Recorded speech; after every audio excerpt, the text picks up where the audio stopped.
Hi, I'm Rhonda Chrimes.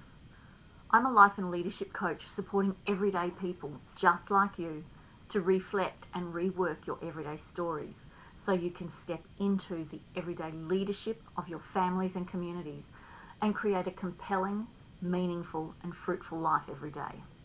And today, let's talk about tools of connection.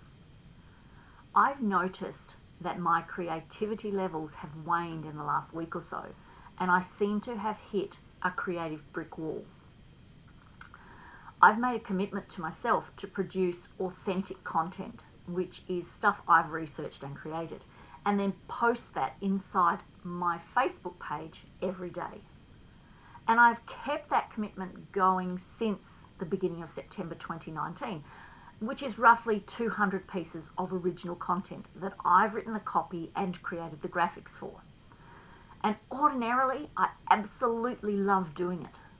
But this week, I've been feeling a bit drained, and what was flowing freely seems to be clogged up right now, and there is also a looming deadline.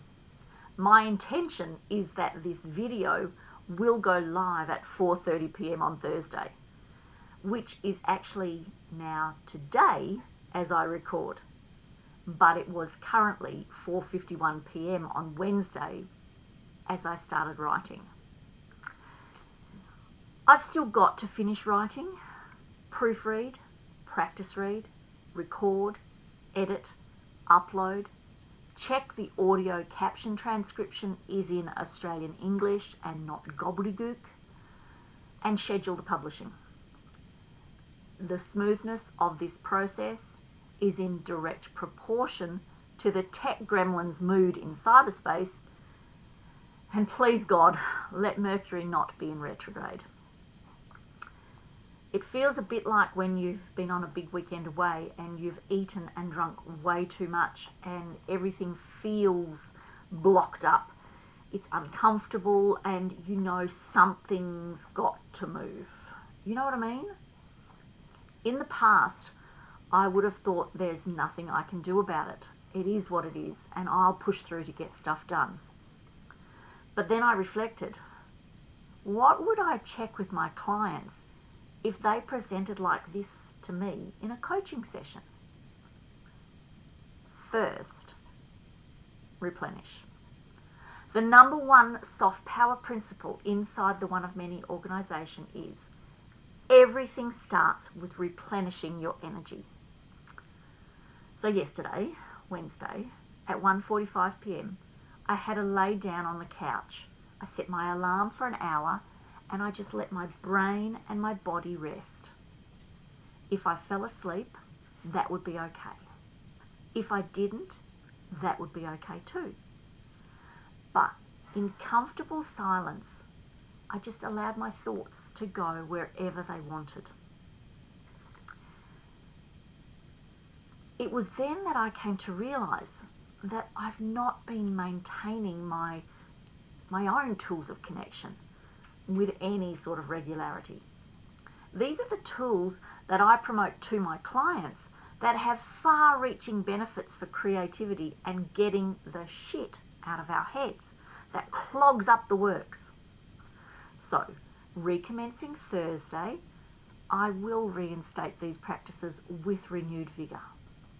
I've got a lot of stuff going on in my head, but there is so much that doesn't have to stay there. So, number one tool of connection is morning pages. It's a daily practice of writing inspired by Julia Cameron in her book, The Artist's Way. I'll commit to handwriting 3 A4 pages of my unconscious thoughts as close to waking as possible. Whatever is in my head, I write down onto the page, and it doesn't have to be legible, it doesn't have to make sense, it doesn't have to be neat and tidy, because no one else will ever read it. And to be completely honest, I don't even wear my glasses, so I don't self-edit along the way. I know when I have committed to this daily practice in the past, I end up feeling lighter and there is room in my mind to take in the synchronicities and notice the little moments of daily magic that would otherwise go unnoticed. Tool of connection number 2 is thinking and thanking. And I still generally do this, but it's definitely gotten diluted over the past few weeks. So this practice is done as I lay in my bed with the lights out just before I go to sleep. I reflect on my day and recall any coincidences or ahas. I express my gratitude for those things that happened, and also with other people, pets or things in my life. And then I ask the universe, which is my shorthand term for the source of my spirituality, for more. When it's done in its entirety, it's a lovely, soft way to fall asleep with a smile in my heart. Tool of connection number 3 is called soft play. It's a date I make with myself to do something that will re-engage my energies. 1 hour by myself, for myself, to enjoy a new activity or a challenge, to pamper myself, to nurture myself, to connect with nature or meditate. This is something I've not done at all since the social isolation regime commenced. Sure, I've done some stuff, but a soft play date can't be retrospective. It needs to be done with conscious deliberation and planning and purpose, just as you would if you were going on a date with somebody else. So doing something and then calling it soft play is cheating myself. It can involve going somewhere other people will be, but it's more like parallel play of a young child. They are there and I might engage with them, but I'm not responsible for them in any form. So I will take myself out on a date this weekend and post a photo in my page for accountability. These 3 tools, along with replenishing, although they may sound inconsequential, are really powerful, especially when used together.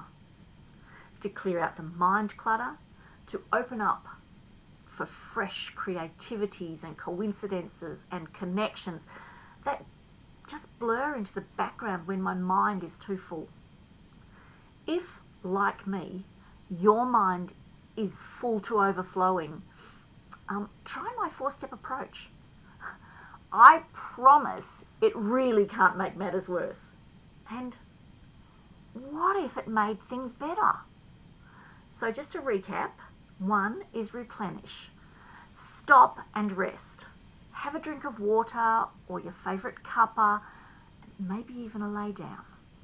Number 2 is morning pages, a daily practice of unconscious handwriting for 3 A4 pages. Number 3 is thinking and thanking, the daily practice to fall asleep with gratitude for all that is good in your life. Number 4, soft play, an hour a week to truly honour and re-energise yourself. So, at the time of writing, it's 9:19 p.m. on Wednesday night. I'd stopped for dinner. We had takeaway fish and chips for ease and we ate in front of the action movie Peppermint. Jennifer Garner got my warrioress energy fired up enough so I could come back and finish off. And so I'll call it a night. But I'll record this bright and early in Thursday morning and ask the universe to help me out to get it out on time. But I'll be okay if it's a bit late, and I can only hope that that's okay with you too. I also recommend that you check out my free recalibration download. That is so useful to get curious and check on how you're measuring your levels of success or satisfaction in the different life areas. It will visually give you an idea of the area or areas in your life that are giving you the most and least satisfaction. And then when you can focus in on the ones that aren't working so well for you, maybe you can make some tweaks here and there. The free download will guide you through the whole process. and as well as help identify some action steps that you can take toward improving your level of satisfaction. So, if your now is not the picture that you've painted for yourself and you'd like any help on this discovery path, or maybe something completely different that you intuitively know or feel isn't letting your true colours shine through, then please do get in touch with me. You can do it really easily. Just leave me a comment, send me a private message, drop me an email, or click onto my Calendly booking site using the link I've provided, and you can set up an obligation-free curiosity call, and we can see if we're a good fit for each other. Much love until next time.